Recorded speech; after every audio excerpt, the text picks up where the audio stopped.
환영합니다. 잘 오셨습니다. 네. 지난 주일까지는 팔복에 대해서 연속 강해를 했습니다. 이 팔복의 핵심은 하나님이 우리에게 천국을 복으로 주신다.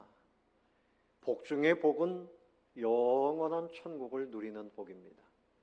천국에는 슬픔도 없습니다. 질병도 가난도 고통도 전혀 없습니다.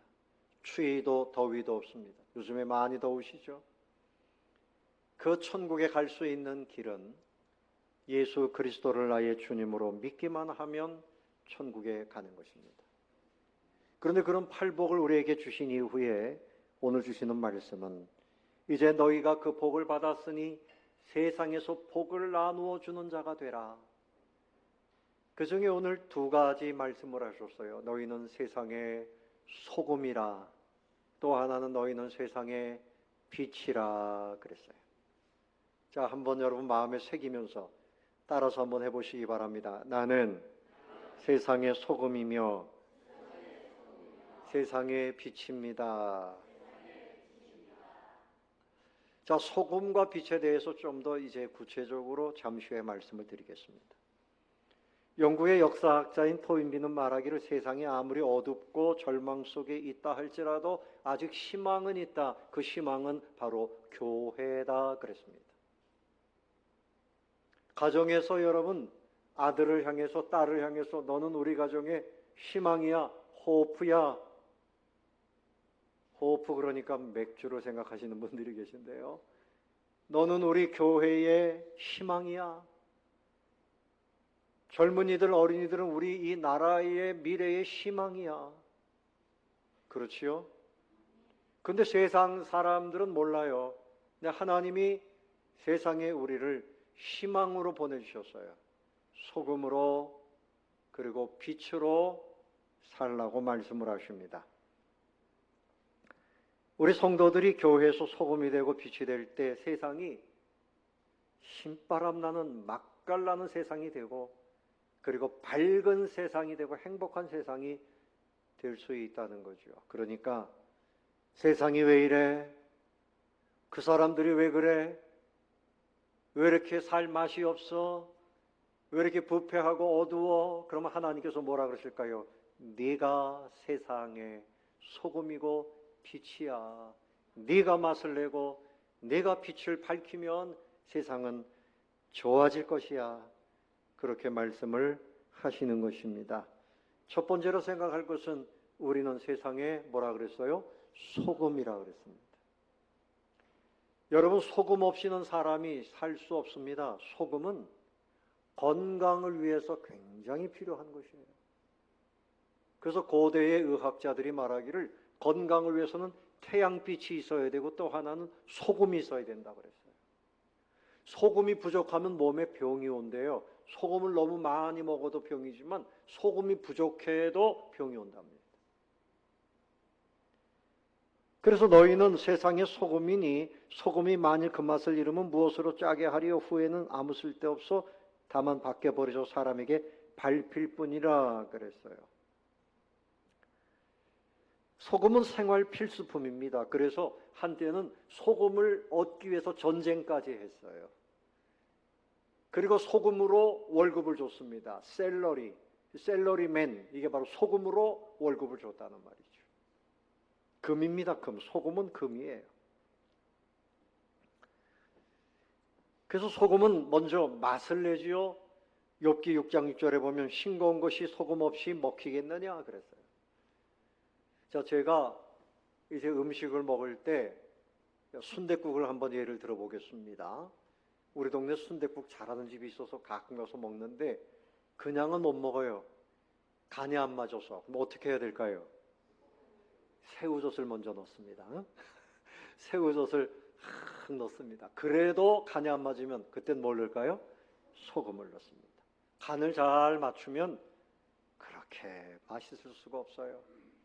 근데 여러분 음식을 먹는데 왜 이렇게 싱거워? 왜 이렇게 맛이 없어? 도대체 우리 사는 것이 맛이 없어요? 지루해요? 좀 사는 것이 신바람 나고 맛깔나고 막 이래야 되는데 맛이 없어요. 내 인생이 왜 이래요? 세상이 왜 이래요? 그럼 하나님께서 뭐라 그러실까요? 네가 세상에 뭐라고요? 소금이라. 네가 소금이라. 내가 이 맛없는 세상에 맛있는 세상, 맛있는 인생들로 바꿔야 된다. 우리 예수님이 계셔서 그래서 우리가 천국을 누리고 우리 인생의 기쁨을 누리고 맛깔나는 삶을 사는 것처럼 이제는 너희가 예수님과 함께 세상의 소금이라 그렇게 말씀을 하고 있습니다. 여러분, 우리 교회가 있음으로 인해서 이 지역에 있는 분들이 신바람 난다 이렇게 돼야 되는 거죠. 특별히 연세 많으신 분들이 우리 쉴만한 물가 봉사관에 오셔서 식사를 하십니다. 그저 오시기만 하면 따뜻한 진지를 대접해 드립니다. 거기다가 또 빵도 일주일에 한 번씩 한 꾸러미씩 그렇게 받아갑니다. 그 신바람 나는 거죠. 내가 저 쉴만한 물과 동서울중앙교회 경로식당에 가면 살맛이 난다. 그래서 아침에 9시 30분 되면 일찍 오십니다. 가서 시원하게 앉아 계시고 겨울엔 따뜻하고 친구들과 같이 대화하시고 식사하고 또 선물도 받고 막 신바람 나시는 거죠. 살맛이 나는 겁니다. 그렇습니다. 교회는 우리 주변에 있는 사람들 맛없이 사는 인생들에게 살 맛을 주는 것이 교회예요. 여러분들이 있는 곳에서 여러분이 있기 때문에 사람들이 신바람 난다, 살맛이 난다, 내가 절망하고 살았는데 예수님을 만나고 천국을 누리게 되었으니 내가 정말 살맛 난다. 여러분, 소금의 사명을 감당하게 되시기를 바랍니다. 근데 이 맛을 잃으면 팔레스틴 지역에는 소금이 바다에서 나는 게 아니고 이 암염이 뭡니까? 바위 속에 있는 소금이에요. 그래서 이걸 깨가지고 그 중에 쓸만한 소금만 이제 소량만 사용을 하고요. 나머지는 이제 버립니다. 근데 여기에 좋지 않은 성분이 있어서 밭에 버리면 이 밭이 망가진다 그래요. 그래서 더 멀리 길거리에 갖다 버리는데 그러면 사람들이 밟고 지나가는 것이죠. 소금이 정말 가장 귀한 것 중에 귀한 것이지만 우리가 맛을 잃으면 하나님을 믿는 믿음, 하나님 안에 기쁨과 소망, 그리고 이웃을 용서하고 사랑하고 또 도와주는 이런 맛을 잃으면 우리는 밖에 버려지는 그런 인생이 된다는 거죠. 두 번째 소금의 기능은 방부제 역할을 합니다. 무슨 역할을 한다고요? 방부제 역할을 합니다. 여러분, 안동 지역에 가면 맛있는 특산물이 있는데 뭘까요? 안동 간고등어입니다. 그 고등어를 다 구워서 먹으면 얼마나 맛이 좋습니까? 그런데 왜 간고등어가 생겼는가 하면 그 지역은 내륙지방이에요. 바다가 없습니다. 그래서 생선을 가져오면 보관을 해야 되는데 냉장고가 없잖아요. 그럼 어떻게 합니까? 소금을 칩니다. 소금에다 절이는 거예요. 우리 대한민국 음식 중에는 이 염장 음식이 참 많잖아요. 부패하지 말라고 하는 거죠. 여러분, 세상을 보면 사람들이 너무나 부패했다. 그렇게 생각이 듭니다. 출애굽기 30장 35절에 보면 소금을 쳐서 성결하게 하라 그랬어요. 소금을 치라. 소금을 치면 부패하지 않고 그리고 성결해진다. 우리 마음에도 소금을 쳐야 되는데 소금이 뭔가 하면 하나님의 말씀이 소금이에요. 하나님의 말씀을 치면 우리의 영혼이 부패하지 않는 거죠. 바닷물이 짜요. 그래서 바닷물 속에 있는 물고기들은 상하지 않습니다. 근데 그 바닷물 속에 소금이 몇 퍼센트나 함유되어 있을까요? 불과 3%입니다. 3%입니다. 그런데도 아주 짜지요. 그래서 바닷물 속에 있는 물고기, 해초 그냥 상하지 않고 그 가운데서 자라납니다. 우리 대한민국에 예수 믿는 사람들 한때는 25%, 10명 중에 4명은 예수 믿는 사람이라 그랬어요. 지금은 믿는 숫자가 좀 줄었지요. 그래도 한 20%는 됩니다. 우리가 있는 곳에서 부패한 사람들의 마음, 부패한 가정의 식구들, 부패한 이 사회의 사람들, 죄악입니다. 말씀으로 돌아갑시다. 예수님을 믿고 구원받으세요. 그리고 하나님의 진리의 말씀대로 우리가 그렇게 살아봅시다. 이게 방부제의 역할입니다. 우리가 썩으면 안 되죠. 우리가 부패하면 안 되죠. 우리가 말씀을 어기고 우리가 세상 욕심 따라가고 그렇게 살면 우리가 부패하는 거죠.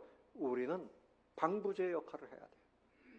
그래서 요즘에 뭐 동성애를 합법화하려고 하는 사람들, 차별금지법을 만들려고 하는 사람들, 이것은 하나님의 진리의 말씀을 대적하고 그리고 교회를 공격하는 사단의 역사인데, 이런 사람들을 이제 방지하고 이 나라의 법을 지키기 위해서 방파제라고 하는 모임이 있어요.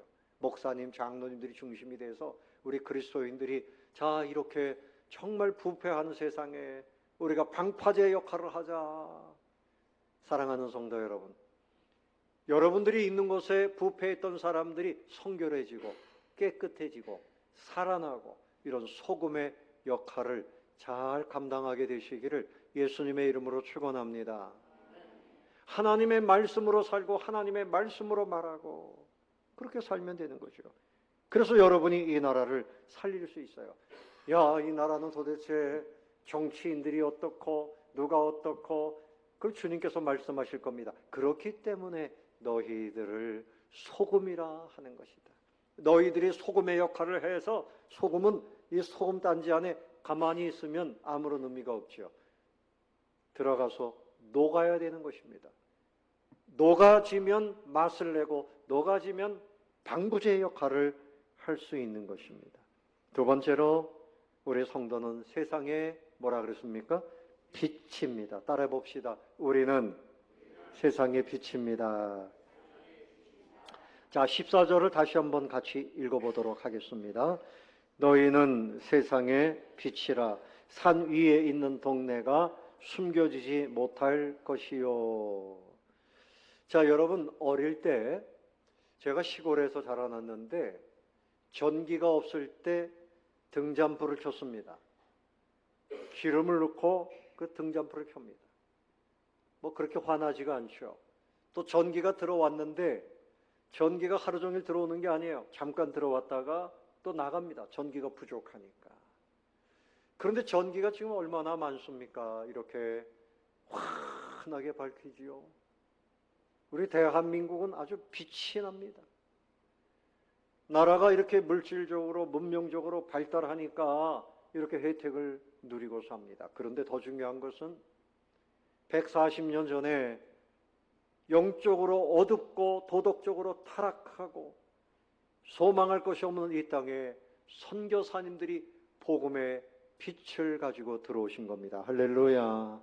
그래서 그 빛을 사람들에게 동네마다 방방곡곡에 그렇게 전하고 교회가 세워지면서 우리 대한민국이 깨어나고 사람들이 새로워지고 영적으로 모든 면에 이렇게 복을 누리고 있는 줄로 믿습니다. 세상의 빛입니다. 그래서 빛이라고 하는 것은 포스라고 하는 헬라어로 쓰는데요. 빛이라고 하는 말은 생명이라는 말입니다. 생명, 뭐라고요? 생명입니다.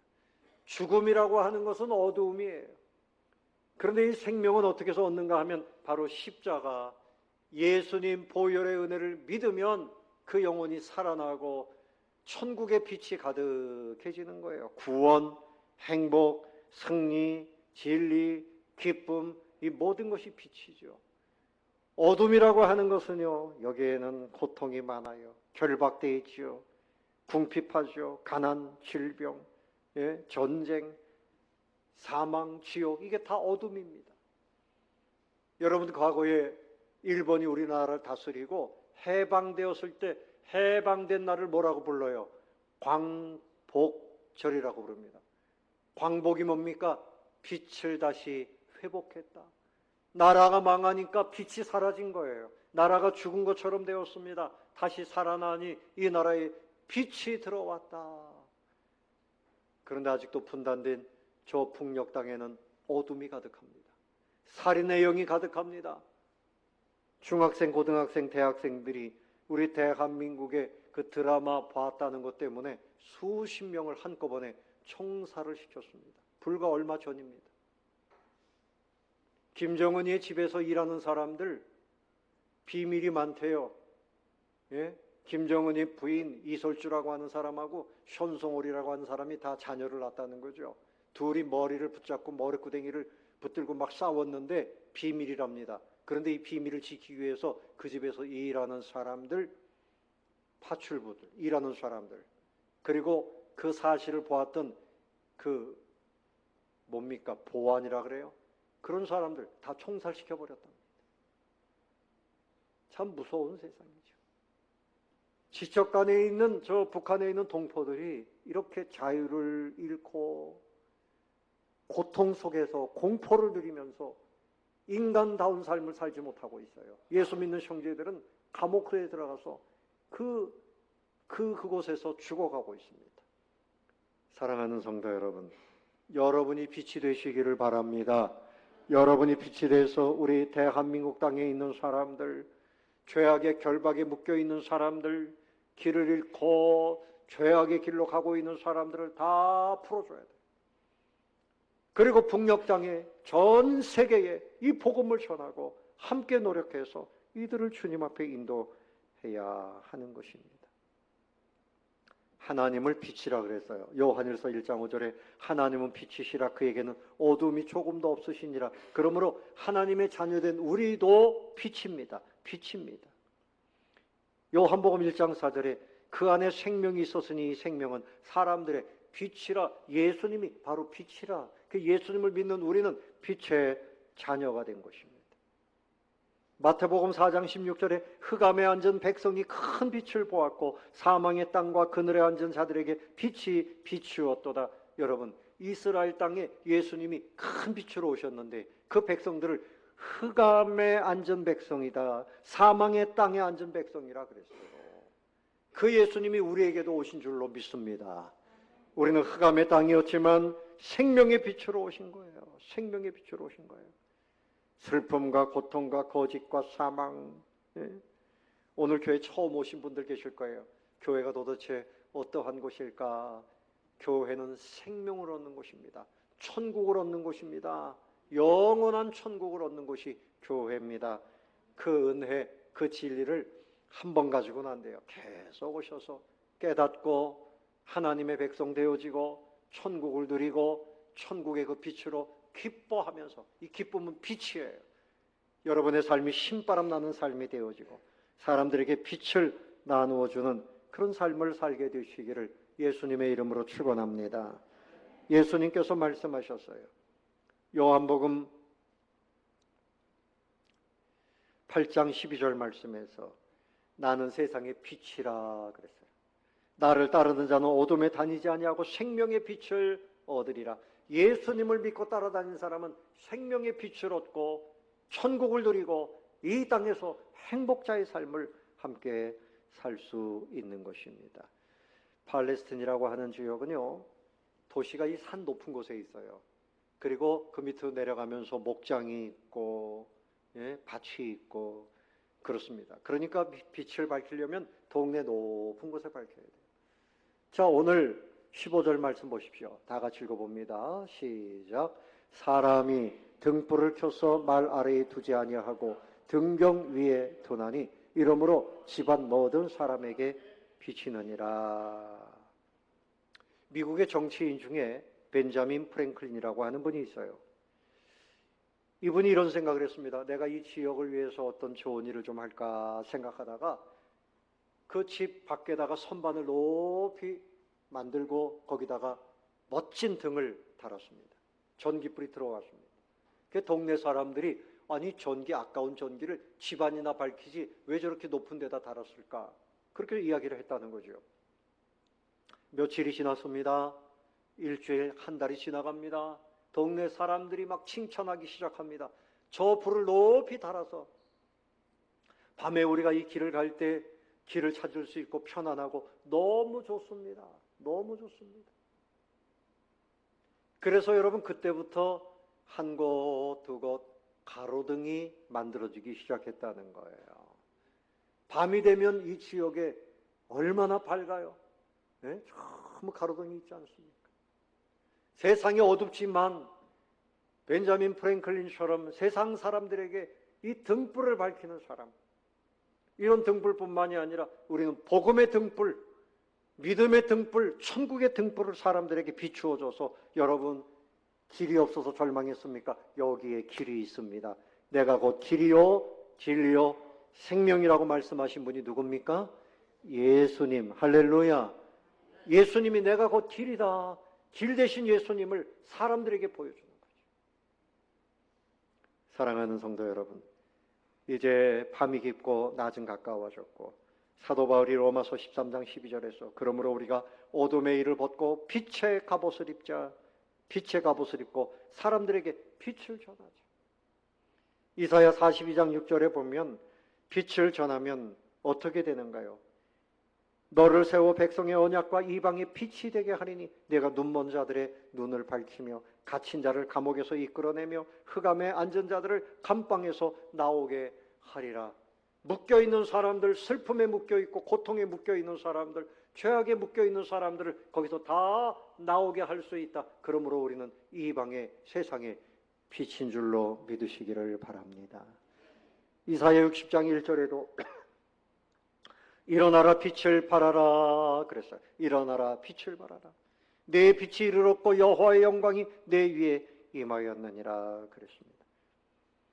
칼빈이라고 하는 이 신학자 목사님은 이 스위스의 제네바 시를 완전히 거룩한 시로 바꿨어요. 술, 도박 막 여기에 빠져있던 그 사람들을 거룩한 사람으로 바꿨어요. 그래서 그가 외친 말이 뭔가 하면 어둠 후에 빛이 임할 것이라. 여기 빛이 임하면 세상이 달라질 것이라. 그래서 그 세상에 그 제네반시에다가 불 밝히기 운동 그래가지고 범죄하면 엄격하게 처벌을 하고 그리고 그들에게 말씀을 가르치고 그렇게 했어요. 그래서 그 세상이 그 제네바시가 완전히 변화됐습니다. 여러분 대한민국이 왜 이렇게 부패합니까? 세상이 말세야. 또 정치인들을 봐도 정치인들도 기대할 것이 없고 뭐 누구를 봐도 기대할 것이 없다. 그래서 우리가 손가락질도 하고 정죄도 하고 그러지 않았습니까? 그러나 하나님은 우리에게 말씀하십니다. 그러므로 너희가 세상에 뭐라고요? 빛이 되라. 세상에 빛이 되라. 너희가 빛이 되라. 다른 사람들 정죄하지 말고 예수 안 믿는 사람에겐 기대할 것이 없다. 예수 믿고 빛이 된 너희가 세상에 빛이 되라. 빛이 되라. 그래서 여러분 가정에 있든지 우리 직장에 있든지 이웃에 누구를 만나든지 나는 빛이라는 생각을 해야 돼요. 내가 오늘 저 사람들의 마음에 밝은 빛을 비춰야 되겠다. 거짓된 말, 탐욕스러운 말, 타락한 말 이런 거 하지 않고 하나님의 말씀으로 내가 있는 곳에서 빛이 돼야 되겠다. 따라해 봅시다. 나는 빛이다. 아멘. 그래서 이 빛으로 사는 것이 뭐냐? 16절 말씀에서 해석을 했습니다. 16절 다 같이 읽어봅니다. 이같이 너희 빛이 사람 앞에 비치게 하여 그들로 너희 착한 행실을 보고 하늘에 계신 너희 아버지께 영광을 돌리게 하라. 자, 빛이 돼야 되는데 오히려 어두움 속에 파묻혀버리는 사람들이 있어요. 말씀대로 살지 않고 예배생활 제대로 하지 않고 자기 감정에 매여가지고 늘 불평불만하고 탐욕대로 살고 이 사람은 그냥 어둠 속에 묻혀가는 사람이에요. 부패한 곳에 같이 부패하는 겁니다. 소금이 돼야 되고 어둠 속에 묻히지 말고 빛이 되려면 내가 더 말씀대로 살고 내가 더 기도하고 예배생활 잘하고 하나님의 은혜가 내 가운데 넘쳐나야 되는 거죠. 그렇게 되면 오늘 16절 말씀처럼 너희 빛이 사람 앞에 비치게 하여 그들로 너희 무슨 행실? 착한 행실을 보고 하늘에 계신 너희 하나님께 영광을 돌리게 하라. 여러분 하나님은 착하신 분입니다. 여러분도 착하게 사시기를 바랍니다. 요즘 세상에는 착하게 살면 바보 소리 듣는데요. 그래도 우리는 착하게 살아야 됩니다. 착하게 살아야 돼요. 예수 믿는 사람이 착하게 살아야 돼요. 그래서 착한 행실이라는 말은 칼로스라는 말이에요. 아름다운 행동, 고상한 행동, 칭찬받을 만한 행동, 이런 겁니다. 에베소서 5장 8절 이하에도 너희가 전에는 어둠이더니 이제는 주 안에서 빛이라, 빛의 자녀들처럼 행하라. 빛의 열매는 모든 착함과, 그다음 뭐라 그랬죠? 의로움과 진실함에 있느니라. 하나님이 우리의 아버지신데 그분이 빛이십니다. 우리도 이제 빛의 자녀가 됐으니 빛의 열매를 맺어야 돼요. 빛의 열매. 요즘에 이제 과일이 맛있잖아요. 자두도 나오고 복숭아도 나오고 얼마나 맛있습니까? 근데 딱 한 입 깨물었더니 썩었어요. 그럼 못 먹잖아요. 썩은 열매가 되면 안 돼요. 맛있는 열매가 돼야 되는데, 착한 열매는 뭐냐? 모든 빛의 열매는 착하고 의롭고 진실하고 틀림없다. 틀림없습니다. 스위스의 취리 부근에 쇼타인치라고 하는 거리가 있는데요. 한 노인이 길에서 뭔가 자꾸 이렇게 주워가지고 주머니에 집어넣습니다. 뭐 좋은 걸 주워놓는 줄 알고 말이죠. 경찰관이 지나가다가 노인, 뭐든지 주우면 경찰에다가 갖다가 제출해야 됩니다. 그거 뭡니까? 그 주머니 검사를 했어요. 주머니 검사를 딱 해보니까 깨진 유리가루, 유리 조각이 가득하게 나온 거예요. 아이고, 이걸 왜 줬습니까? 여보시오 경찰관, 여기 아이들이 뛰어놀다가 이 유리 조각에 발을 베면 어떻게 해요? 그분이 누군가 하면 페스탈로치 선생님이었어요.